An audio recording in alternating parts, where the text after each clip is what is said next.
This is a tutorial for the Simulation Learning System and student access instructions.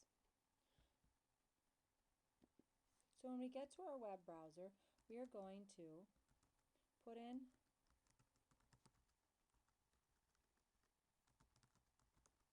Evolve Elsevier.com. You're going to notice now that it says Welcome Student. I may actually get a different page. It asks me if I wish to access the student site or the faculty site. And you're going to click on that you wish to access the student site. So now on the left hand side, I'm going to be accessing using the username and password that were given to you. And now you're going to see that it says Welcome Back Robert.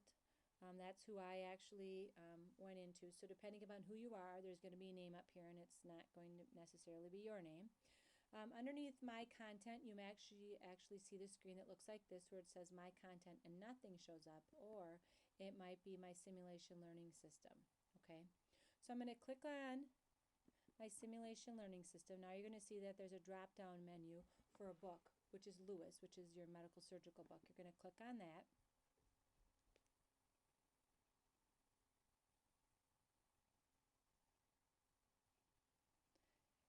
And now your course documents are going to show up.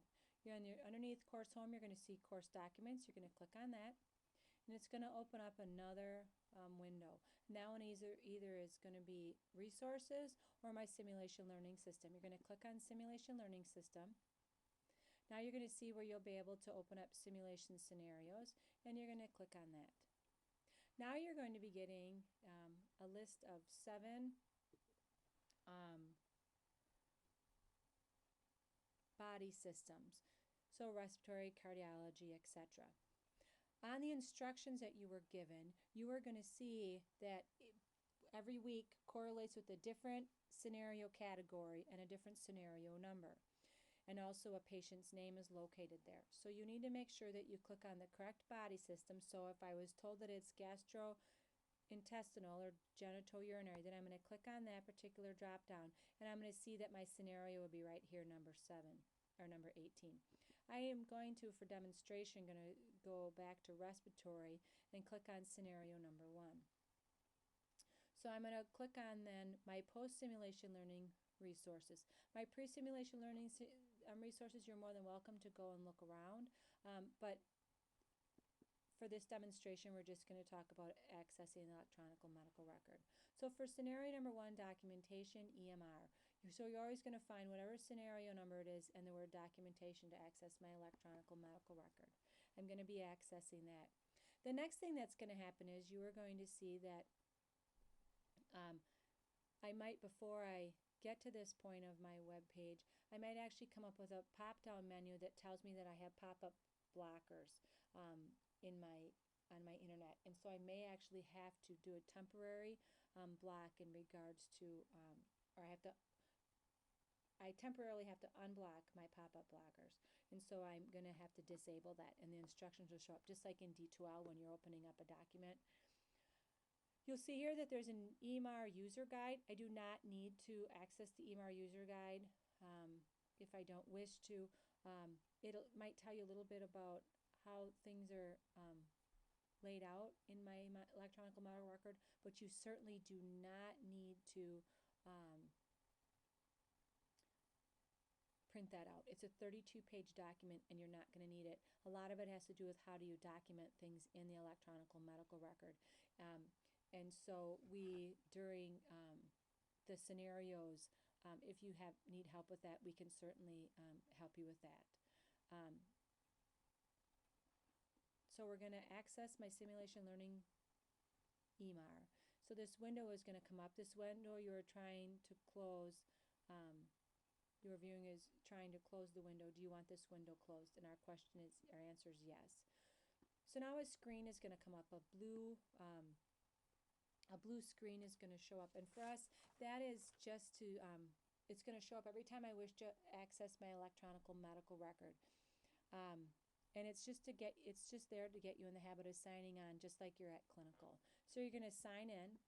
Now this is going to give me an error message and tell me that it doesn't like the initials that I picked because somebody else in this system already has that set of initials.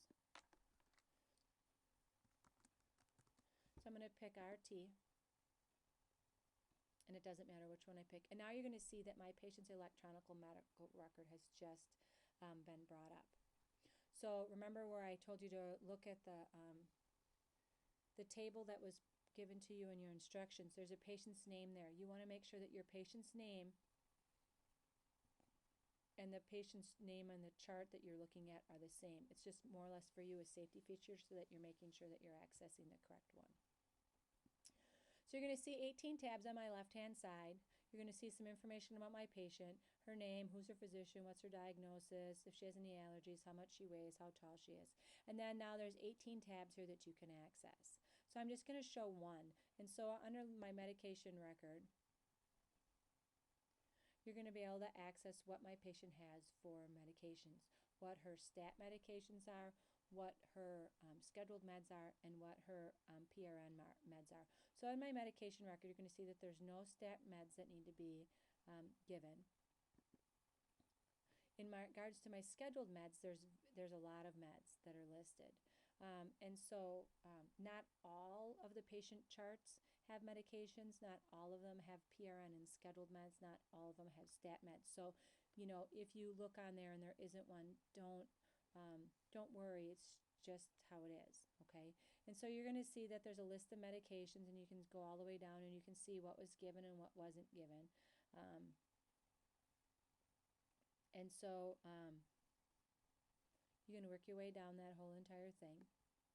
And then my PRN meds, same thing. There's going to be PRN meds that are listed there as well, which for this particular patient was Tylenol. And so you can access anything you want on the left-hand side.